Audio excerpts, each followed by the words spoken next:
This is my tomato chili prawn dish. So let's start with marinating the prawns.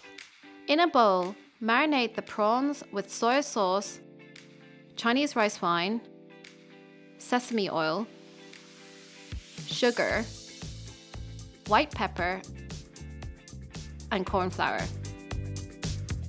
Mix well to combine. Set aside. Now it's time to mix up the sauce. The good thing about this is that you can make it as spicy as you want, or you can leave out the chilies. In a bowl, mix together tomato paste, sugar, salt, soy sauce, Chinese rice wine, Worcester sauce, Chinkiang Vinegar, chili sauce, and water. Heat some oil in a pan and add half the minced garlic and the marinated prawns. Stir fry for 1 minute until half cooked and the prawns have turned in colour. Set aside.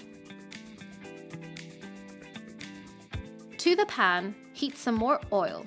Add a bit more garlic and the onion. Cook the onion until it's just softened. Next, add the tomatoes and let them cook down a bit. Now add the sauce. Further cook for 1 minute on medium heat.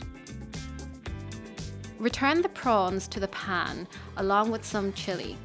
Stir fry until the prawns are cooked through. Right at the end, stir in the scallions.